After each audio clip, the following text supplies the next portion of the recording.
Bismillahirrahmanirrahim. Assalamualaikum warahmatullahi wabarakatuh. Alhamdulillahirabbil alamin. Puji syukur kita haturkan kepada Allah Subhanahu wa taala. Di pagi yang penuh berkah ini kita masih dalam keadaan sehat walafiat dan dijauhkan dari berbagai macam wabah penyakit. Amin ya rabbal alamin. Senang Pak Alfian pagi kali ini bisa berjumpa dengan kalian melalui video ini. Semoga kalian bisa menyimak apa yang Pak Alfian sampaikan pada hari ini, yaitu menyampaikan tentang ibadah sholat. Ya, kenapa kita harus sholat? Kenapa kita harus menyembah Allah Subhanahu wa taala? Karena Allah pada dasarnya menciptakan kita hanya untuk beribadah, menyembah Allah. Ya, wajib sholat, wajib menyembah Allah. Haram hukumnya, dosa, musyrik hukumnya jika kita menyekutukan Allah Subhanahu wa taala. Sebagaimana dalam surat Az-Zariyat ayat 56. Allah berfirman, A'udzu billahi minasyaitonir rajim. Bismillahirrahmanirrahim. Wa ma khalaqtul jinna wal insa illa liya'budun. Tidak aku ciptakan jin dan manusia melainkan hanya untuk beribadah kepadaku, kata Allah Subhanahu wa taala. Jin manusia, manusia dan jin. Allah ciptakan semata-mata hanya untuk beribadah kepada Allah Subhanahu wa taala. Ada manusia bersifat jin. Ada banyak. Ya, jin diciptakan membangkang kepada Allah Subhanahu wa taala, tidak mau menyembah, tidak mau tunduk kepada Allah, tidak mau mengikuti peraturan Allah Subhanahu wa taala. Kata Allah, sembah Nabi Adam, enggak mau. Itu perintah Allah. Tidak selamanya tapi menyembah, hanya seketika itu saja. Berarti kita harus mengagungkan Allah. Kalau Allah kata Allah sembah. Allah memerintahkan kepada kita salat. Ya. Sembah Allah. Tapi ada aja manusia yang tidak mau salat, ya. Meninggalkan salat, melupakan salat karena kesibukan dunia. Kerja, waktunya nanggung, ya. Jangan. Pesan Pak Alfian untuk kalian semuanya, ya, di masa kecil, latihlah diri kalian untuk rajin beribadah kepada Allah Subhanahu wa taala. Kelak kalian dewasa, terbiasa melakukan ibadah dan yaitu berupa salat kepada Allah Subhanahu wa taala tepat waktu, ya.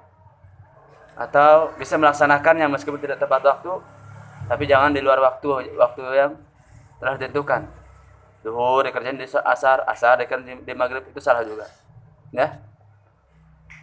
Nah, Allah Subhanahu wa taala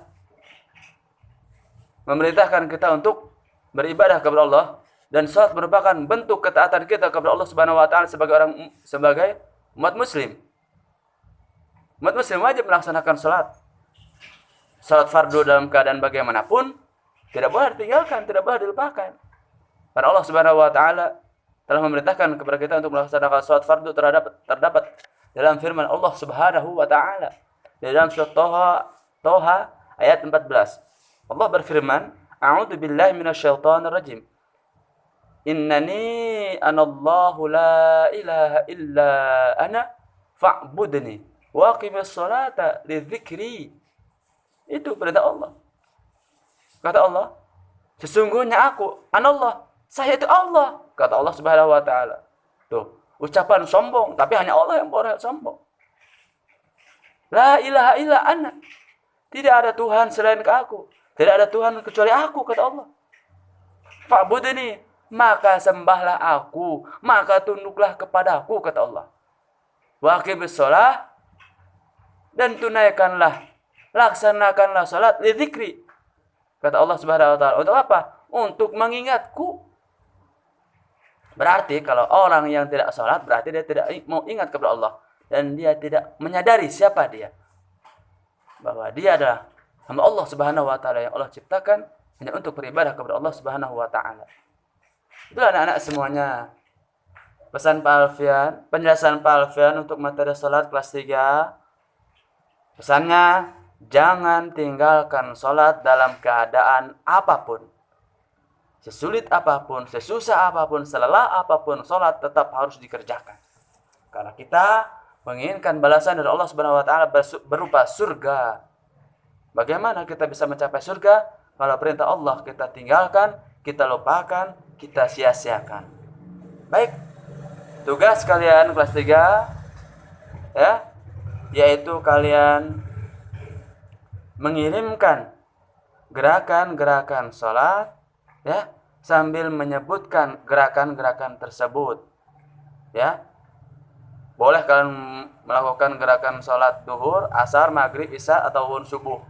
Kalian sebutkan semuanya Allahu Akbar takbir, ya, atau takbiratul ihram ketika yang pertamanya, ya. Berikutnya apa? Ruku, i'tidal, ya. Di tengah-tengah ruku dan i'tidal ada tumakninah. Di tengah-tengah ruku sebelum naik i'tidal ada tumakninah juga. Sebutkan ya. Itu pesan Pak Alfian. Dan jangan lupa kerjakan halaman. Tugasnya selain itu kerjakan halaman 51 ya dan 52. Hasilnya ya difoto, kalian kirimkan ke Google Classroom. Video gerakan sholat tadi ya yang kalian juga ucapkan gerakan-gerakannya, kirimkan juga ke Google Classroom PHI. Terima kasih, semoga kalian bisa memahami apa tujuan Pak Alfian, maksud Pak Alfian. Ya, jadilah kalian anak yang soleh, yang taat beribadah kepada Allah Subhanahu wa taala, berbakti kepada kedua orang tua dan hormat kepada guru. Ya. Karena kalau kalian tidak menghormati guru juga, ilmu kalian bisa hilang. Sudah banyak ya kisah-kisah dari kisahnya Syekh Abdul Qadir Al-Jailani di dalam manaqibnya. Kurang lebihnya Pak Afan ucapkan terima kasih. Wassalamualaikum warahmatullahi wabarakatuh.